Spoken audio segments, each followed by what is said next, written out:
예, 그러면 미국 상황들 한번 체크해 보도록 하죠. 미중산업경제연구소의 조용찬 소장과 함께합니다. 어서 오십시오. 예, 안녕하십니까. 예, 미국 정치권 얘기부터 해보도록 할 텐데요. 트럼프의 퇴임이 이제 일주일 남았는데 그럼에도 하원에서는 탄핵소추안을 가결시켰어요.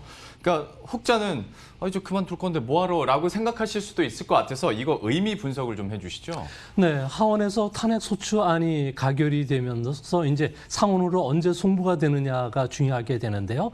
상원의 탄핵 재판이 열리기 위한 이런 송부는 아무래도 바이든 새 행정부가 들어선 뒤 100일 뒤 정도가 되지 않을까 보여집니다. 현재는 아무래도 인사청문회와 관련된 준비를 해야 되겠고요. 또 안전한 취임식도 있고요. 질서에 있는 정권 이양이 필요하기 때문에 이런 문제를 먼저 해결해야 되기 때문에 그렇다고 합니다.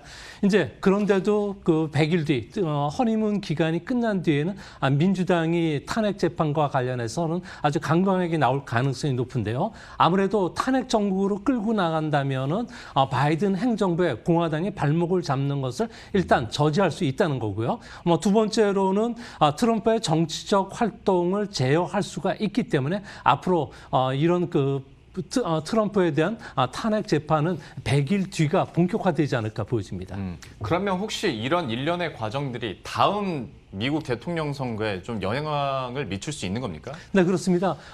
로이터 통신이 여론조사를 했는데요. 1월 5일 날 실시를 했는데 이때 그 트럼프에 지지하는 공화당 사람들의 여론조사를 따르면은 대선 직전에 87%에서 77%로 10%포인트 정도가 떨어졌다고 합니다. 트럼프 지지자들의 의회 습격 사건으로 인해서 더 많이 하락했을 것으로 보여지고 있는데요. 이 때문에 트럼프 같은 경우에는 이번 사건이 아니더라도 대선 출마가 사실상 어렵지 않나 보여집니다. 의회 습격 사건 이후에 도박사들의 예상 승률을 보니까요. 2024년 트럼프가 대선에서 승리할 확률 같은 경우에는 12대 1로 떨어졌다고 합니다. 아무래도 1달러를 투자하면은 12달러를 받게 되는데요. 여기에 반해서 펜스 부통령이라든지 카밀라 해리슨 새 부통령 같은 경우에는 5대 1 정도가 되기 때문에 아무래도 트럼프 같은 경우는 구시대의 지도자가 될 가능성이 크지 않나 이렇게 보여집니다. 벌써부터 도박사들은 다음번 미국 대선 베팅을 하고 있는 상황인데 그 얘기해 주신 것처럼 의회 습격 같은 경우에는 트럼프 대통령도 같이 좀 비판을 하기도 했는데 어쨌거나 어떤 정치적 재기도 노리고 다시 한번 좀 지지율을 끌어올리기 위해서 나름대로 노력은 하지 않겠습니까? 좀 어떻게 예상하십니까? 아무래도 트럼프 같은 경우에는 가장 위험스럽게 보는 부분은 대형 기술주에 대한 기업 분할을 아무래도 승인할 가능성이 높다는 점, 그리고 자신의 지지자들이 지지해주고 있는 대중국과 관련된 강경 정책을 쏟아낼 것으로 보여집니다. 당장 위구르 인권 문제와 관련해서 위구르에서 생산되는 면화라든지 특산물들에 대한 서방 수출을 막을 것으로 보여지고요. 또한 인민해방군과 관련된 규제를 강화하는데 여기에는 샤오미도 포함이 될 가능성이 높다고 합니다. 이뿐만 아니라 지지율을 끌어올리기 위한 행동도 해주고 있는데요. 그동안에 미국 정보부가 수집해왔던 미확인 비행물체 정보라든지 미확인 항공 현상, 그리고 존 F 케네디 암살 사건과 관련된 정보를 공개하면서 지지자들의 여론 추이를 좀 보지 않을까 보여지고요. 또 가족들에 대한 셀프 사면도 단행할 가능성이 높습니다. 특히 현재 트럼프 같은 경우에는 페이스북, 트윗, 인스타그램에서 쫓겨났는데요. 졸지에 SNS 대통령이 SNS 난민이 됐기 때문에 팔러나 객과 같은 비주류 소셜 미디어를 통해서 지지자들에게 아무래도 지시를 할 가능성이 높지 않나 보여집니다. 분명한 것은 1월 20일 대통령 취임식에는 참석하지 않을 것으로 보여지고요. 전용기를 타고서 마라라고로 바로 직행할 가능성이 있기 때문에 152년 만에 대통령이 신임 대통령 행사에 참석하지 않는 유일한 사례가 되지 않을까 보여집니다. 참 SNS로 정치하던 사람이었는데 표현해 주신 것처럼 SNS 난민이 돼버린 꼴이 됐고요. 바이든 행정부에 대해서도 얘기를 해보도록 하겠습니다. 여기다가 이제 블루웨이브, 트리플 블루를 이뤘기 때문에 바이든노믹스에 대한 기대감은 당연히 더 커질 수밖에 없는데요. 앞으로의 흐름들이나 전망은 어떻게 하십니까? 네, 바이드노믹스는 바로 실시가 될 것으로 보여지는데요. 현재 뭐 재생 에너지라든지 공공 인프라와 관련해서 4년간 2조 달러를 투자하는 사업들이 이제 본격화 준비가 되고 있고요. 또 미국 제품 구매 7천억 달러뿐만 아니라 유한화 간병과 관련해서 10년간 7,750억 달러를 투자하는 10년간 무려 세출 규모만 10조 달러에 달하는 경기 부양책이 이제 순차적으로 진행이 될 가능성이 높습니다. 이뿐만 아니라 산업적인 측면에서도 큰 변화가 찾아오게 되는데요. 2050년까지 온실가스 배출을 제로로 만들기 위한 정책을 추진되는데요. 이렇게 되면 이런 그 정책에 힘입어서 IMF 예상대로 작년에 미국의 경제 성장률은 마이너스 4.3%에 불과했지만 올해는 플러스 3.1%로 V장 회복을 할 가능성이 높고요. 이런 그 트럼프의 다자주의 그 무역 경제를 그 지향한다는 점, 그리고 자유무역을 지향하고 있기 때문에 아무래도 우리나라와 관련된 수출은 연평균 0.6에서 0.2% 정도 증가할 가능성이 있기 때문에 우리나라 경제 성장률도 정권 교체에 따라서 0.1 내지 0.2%포인트 정도 올라가는 호재도 있을 거로 보여집니다. 아무래도 바이드노믹스라고 한다면 얘기해 주신 것처럼 대규모 경기 부양책과 또 신재생 에너지 사업의 확대를 가장 먼저 떠올릴 수밖에 없을 텐데요. 하다 보니까 그 바이든도 공약 당시에 내가 대통령이 되면 제일 처음으로 할 게 파리기후 협약 재가입하겠다라는 거지 않습니까? 지금도 변화는 없겠죠? 네, 그렇습니다. 1호 공약은 그 20일 정오서부터 발의가 될 가능성이 높고요. 또 2050년까지 온실가스 제로를 만들기 위해서 청정 에너지와 관련된 환경 분야에만 무려 1조 7천억 달러가 투자가 되고요. 화석 연료와 관련된 보조금이 취소가 됩니다. 또 산업계에도 큰 변화가 찾아오게 되는데요. 모든 자동차와 관련해서는 새 차 출시 때마다 연비 기준과 관련해서 어느 정도 맞췄는지가 중요하지 않을까 보여집니다. 소장님 잠시만 좀 끊고 가도록 하겠습니다. 아시는 것처럼 한국은행 금융통화위원회에서 기준금리를 동결했는데요. 그 동결 배경에 대해서 이주열 한국은행 총재의 브리핑이 방금 전에 시작됐다고 합니다. 함께 확인하고 오겠습니다. 현재의 0.5%로 유지하기로 결정을 했습니다. 배경에 대해서 간단히 설명을 드리겠습니다. 먼저 최근의 대외 여건 변화를 보면 세계 경제는 코로나19 재확산과 이에 대응한 봉쇄 조치 등의 영향으로 경제 활동이 제약되면서 회복 흐름이 약화되었습니다. 주요 국별로 보면은 미국 경제는 소비와 고용이 감소하는 등 회복세가 주춤한 상황이며 유로 지역도 소비 부진으로 경기가 둔화되었습니다. 시장국 또한 대부분 개선 흐름이 더딘 반면 중국 경제는 수출과 내수 모두 견조한 회복세를 지속했습니다. 국제금융시장에서는 백신 접종이 시작되면서 경기 회복 기대가 높아지고 위험 자산 선호가 강화되었습니다. 이에 영향을 받았어요. 주요국 주가가 급등하고 장기 시장 금리가 상승하였으며 미 달러화는 약세 흐름을 나타내었습니다. 국내 실물 경제는 수출이 반도체 등 IT 부문 호조로 증가세가 확대되었으며 설비 투자도 회복세를 나타내었으나 사회적 거리두기 단계가 강화되면서 민간 소비는 위축되었습니다. 앞으로도 수출과 설비 투자의 증가에 힘입어 완만한 경기 회복 흐름이 예상되는데 경기 회복세의 정도는 결국 소비가 얼마나 빠르게 회복되는지에 좌우될 것으로 보이며 또 이는 코로나19의 전개와 백신 보급 상황에 달려있다 하겠습니다. 소비자 물가 상승률 그리고 식료품과 에너지 가격을 제외한 근원 인플레이션율 모두 12월 중에도 0%대 중반의 낮은 수준에 머물렀습니다. 앞으로 소비자 물가 상승률은 이 같은 0%대 중후반 수준을 나타내다가 국제 유가 상승, 그리고 경기 개선의 영향으로 점차 1%대로 높아질 것으로 예상하고 있습니다. 금융시장 동향을 보면 국제금융시장 움직임의 영향을 받아서 금리와 주가가 상승하였습니다. 주가가 주요국 주가 상승 그리고 수출 기업의 실적 개선 기대 등으로 위험 추구 성향이 강화되면서 새해 들어서도 큰 폭 상승하였습니다. 국고채 금리는 장기물을 중심으로 상승하였고 원 달러 환율은 미 달러화 약세 영향으로 하락했습니다. 12월 전 가계대출은 증가 규모가 전월에 비해 줄어들었는데 이는 그간 급증해온 신용대출이 억제된 데 따른 것이며 주택 관련 대출은 여전히 높은 증가세를 이어갔습니다. 주택가격은 수도권과 지방 모두 오름세가 확대되었습니다.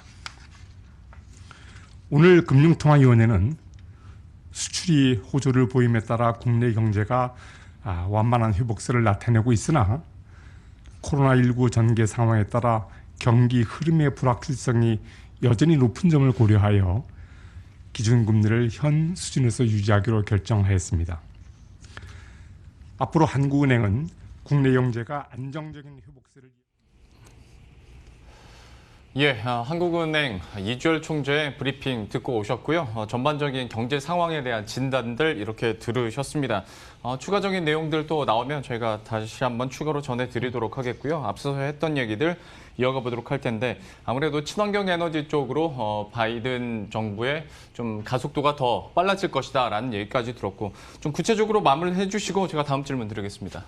네, 아무래도 미국 같은 경우에는 친환경 자동차와 관련된 규제 문턱을 계속 높일 것으로 보여지기 때문에 전기 자동차와 관련된 판매가 급속도로 늘어날 것으로 보여지고요. 모든 전자제품 같은 경우에는 기후 영향 변화를 고려해야 되기 때문에 우리나라 친환경과 관련된 전자제품과 관련해서는 대미 수출이 크게 늘어나지 않을까 보여집니다. 이런 변화는 기업인들이 볼 때는 절대 놓치지 말아야 될 물실 호기 기회라는 점에서 한국 기업들도 엄청난 투자를 하지 않을까 보여집니다. 그리고 몇 가지 이슈들도 좀 챙겨보도록 할 텐데 애플이 이제 전기차 시장 진출을 선언했어요. 그것도 꽤 빠른 시일 아닙니다. 얼마 안 남았습니다. 2024년이면. 좀 이거 어떻게 보셨습니까? 네, 애플 같은 경우는 세계 자동차 시장이 100년 만에 한 번 오는 변혁기라고 보고 있고요. 마지막으로 승차할 수 있는 기간은 3, 4년 정도밖에 남지 않았다고 보고 있습니다. 이제 모든 자동차는 아무래도 외부의 클라우드와 연결된 자율주행 자동차로 가게 되는데요. 애플 같은 경우에는 레벨 4 자율주행 자동차와 관련해서는 준비에 적극적으로 나서고 있습니다. 레벨 4 자동차 같은 경우에는 ADAS라고 해서 첨단 운전자 지원 시스템이 상당히 필요하게 되는데요. 여기에 고성능 배터리뿐만 아니라 초당 1000조 정도 이상의 연산 능력을 갖춘 반도체가 필요합니다. 이 부분에도 집중 투자를 하게 될 것으로 보여지고요. 특히 센서 부분과 관련해서는 아무래도 독일과 미국, 한국, 일본 기업들에 대한 M&A에 적극적으로 나설 것으로 보여지는데요. 센서와 관련해서는 5가지를 주요하게 보고 있다고 합니다. 카메라, 밀리미터파 레이더, 그리고 준 밀리미터파 레이더뿐만 아니라 초음파 센서, 라이더가 중시하게 되는데요. 이런 첨단 센서를 장착한 자동차만이 레벨 4에서 시장을 선도할 수가 있기 때문에 아이폰처럼 혁신적인 제품을 출시하겠다는 게 애플의 생각이라고 합니다. 어떤 소프트웨어에서 애플이 강점을 가지고 있는 건 알겠는데 자동차를 만들려면 2차 전지도 필요하겠고 카메라, 레이더, 라이다 그리고 전기차 전용 플랫폼도 필요하지 않습니까? 하다 보니 얘기해 주신 것처럼 적극적인 M&A나 협력이 가능할 텐데 애플카가 시장에서 관심을 가졌던 이유 중에 하나가 현대차와 협력을 할 수도 있다. 아직은 검토 단계인 것 같습니다만 이 얘기가 나와서 현대차의 주가도 빵 터졌거든요. 좀 어떻게 보십니까? 네, 애플차 같은 경우에는 아무래도 인공지능을 실현해야 되는 그 부분도 있고요. 또 3월 인터넷과 연결되어 있는 자동차를 만들어야 되는데 이런 부분으로 수직 계열화가 되어 있는 기업과 합작하지 않으면 안 된다는 겁니다. 이제 앞으로 바이든 정부에서 지원을 받기 위해서는 미국 쪽에서 생산을 해야 되는데 미국에서 생산 기지를 갖고 있는 완성차 업체 중에서 현대가 상당히 그 매력적이라는 거고요. 또 EV 자동차와 관련해서 신속하게 2024년까지 10만 대를 생산할 수 있는 능력을 갖춘 것도 현대밖에 없다고 보고 있습니다. 이제 남들이 다 잘하는 그 자율주행차 레벨 3 같은 경우에는 뭐 특정 조건 하에서 시스템이 운전하는 전기 자동차 같은 경우에는 앞으로 그 경쟁력이 있게 될 것으로 보여지고요. 레벨 4죠. 특정 조건 하에서 완전한 자율주행을 실현화시키기 위해서는 아무래도 현대차와 손을 잡게 되는데요. 이렇게 되면은 앞으로 애플차 같은 경우에 앞으로 그리는 그림은 접속, 자율주행, 공유, 전기차라는 기능을 갖고 있는 케이스라는 자동차가 탄생하지 않을까 보여집니다. 이제 앞으로 2024년도 이후에 세계 자동차 흐름은 생각을 디자인하고 삶을 설계하는 이런 능력을 구현하지 못한 자동차 같은 경우는 시장에서 퇴출되지 않을까 보여집니다. 예. 그런데 어떤 현실적인 부분도 따져봐야겠죠. 만든다고 하니까 믿기는 해야 되는데 이게 2024년까지 정말 가능할까? 저도 만나본 전문가들은 글쎄 현실적으로 힘들지 않을까라고 얘기를 하는 사람들도 있고 실제로 미국의 월가에서도 약간 회의적인 시각 나오고 있고 또 애플에서 그 애플카 내놓으면서 구상하고 있는 자체 배터리 방식에 대해서도 일론 머스크가 그거 안 될 텐데라고 얘기를 했더라고요. 좀 어떻게 평가하세요? 네, 애플에 대해서 회의적으로 보는 것은 아무래도 그 테슬라가 이익을 확보할 때까지 17년이 시간이 걸렸고요. 이 때문에 주행 거리를 길게 한 배터리 문제라든지 그리고 자율주행 기술 같은 경우는 단기간에 확보가 불가능하다고 보고 있습니다. 하지만 애플 입장에서는 그 쌓아놓고 있는 현금을 기술적 제휴 합작을 통해서 생산도 가능하고요. 이뿐만 아니라 M&A를 통해서 충분히 확보가 가능하다고 보고 있습니다. 애플뿐만 아니라 구글, 삼성전자도 자율주행 자동차 시장에 지금 뛰어들 준비를 하고 있는데요. 이런 그 디지털 포머들이 뛰어드는 것은 세 가지 이유가 있기 때문에 그렇습니다. 전 세계 각국의 그 흐름을 보면은 2030년이면은 가솔린 엔진 자동차와 관련해서는 아무래도 그 출시를 금지할 가능성이 큰데요. 이 때문에 현재 1,000대에 불과했던 전기 자동차 같은 경우는 2030년도에는 2억 4,500만 대로 연평균 13% 이상 성장을 한다는 겁니다. 또 한 가지는 전기 자동차를 대중화시키기 위해서는 아무래도 전력 인프라망이 깔려야 되는데 여기에는 충전소, 원전 건설과 관련된 다양한 그 인프라와 관련된 기회도 창출되고요. 전력 생산의 자유화라든지 거래 자유화를 위해서 거래소도 만들기 때문에 여기에 참여할 수도 있다는 문제, 다양한 인센티브 제도가 도입되는데 이런 서비스장까지 노리고 있다는 겁니다. 또 한 가지는 무인 자동차, 자율주행 비행기, 두 사람이 탈 수 있는 무인 스쿠터 같은 서비스 시장은 지금 기술이 개발이 됐고요. 앞으로 5년 이내에 상용화가 된다고 합니다. 이렇게 되면 다양한 모바일 멀티 기기와 연결되고요. 프리미엄급 자동차일수록 첨단 기능이 들어가기 때문에 이거와 관련해서는 디지털 플랫포머들이 참여할 수 있는 아주 강점을 갖고 있는 시장이기 때문에 절대 놓치지 않고 들어갈 것으로 보여집니다. 예.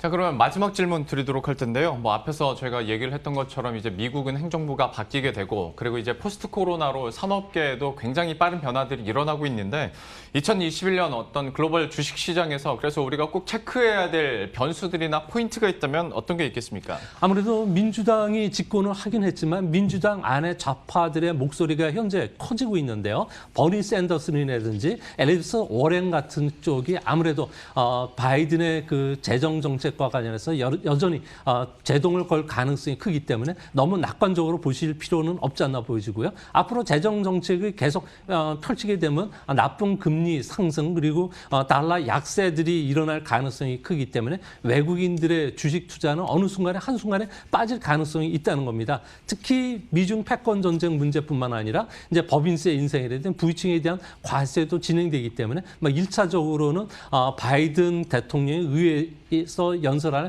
2월 일반 그리고 예상 교서 연설을 주목하셔서 보셔야 되지 않을까 생각이 됩니다. 예, 이렇게 주요 변수들까지 함께 체크해봤습니다. 미중산업경제연구소의 조용찬 소장과 함께했습니다. 오늘 말씀 고맙습니다.